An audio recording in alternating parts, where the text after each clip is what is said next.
Bonjour à toutes et à tous, c'est Tom le jardinier. On se retrouve aujourd'hui pour parler un petit peu fleurs avec la plantation de cette clématite.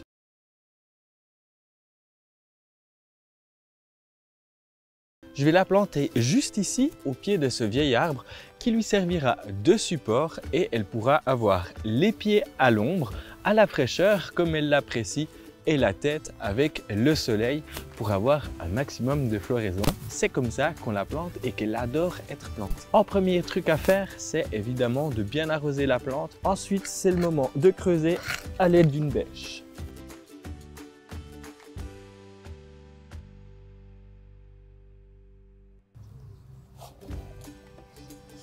On voit que la clématite a un assez faible système racinaire, donc je vais être vraiment précautionneux au moment de la planter. On ne plante jamais une clématite droite, c'est pour ça que j'ai fait mon trou environ 30 cm de son support, parce qu'on va légèrement l'incliner, comme ça elle va directement se mettre direction le support.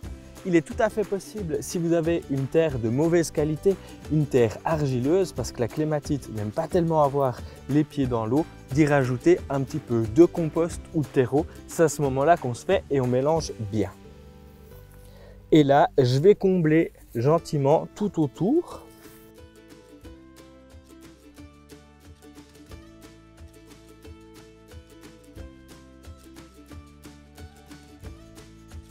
Et encore une fois, j'arrose, ça va permettre de tasser légèrement la terre à son pied et surtout, ça va aussi y permettre de bien reprendre.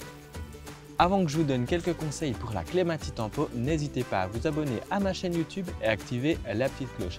N'hésitez pas non plus à mettre un petit pouce en l'air si vous appréciez mes vidéos. Et pour me donner quelques idées de sujets, c'est dans les commentaires que ça se passe. Il est aussi tout à fait possible de planter des clématites avec une plus faible vigueur en pot. Dans ce cas-là, moi je conseille les clématites Montana.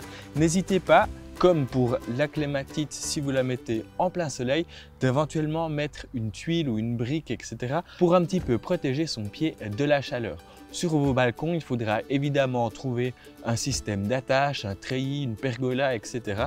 qui va lui permettre de pouvoir pousser parce qu'elle ne fait pas de petites racines crampons comme pourrait le faire une vigne vierge par exemple. Évidemment, il faudra bien l'arroser tout le long de la belle saison pour qu'elle reprenne, éventuellement y ajouter un petit peu d'engrais liquide ou un engrais longue durée à ses pieds. Moi, je vais encore bien arroser ma clématite et je suis sûr qu'elle va repartir et elle sera magnifique dès le printemps prochain. Nous, on se retrouve tout bientôt pour une prochaine vidéo. D'ici là, bon jardinage, ciao jeunes pousses!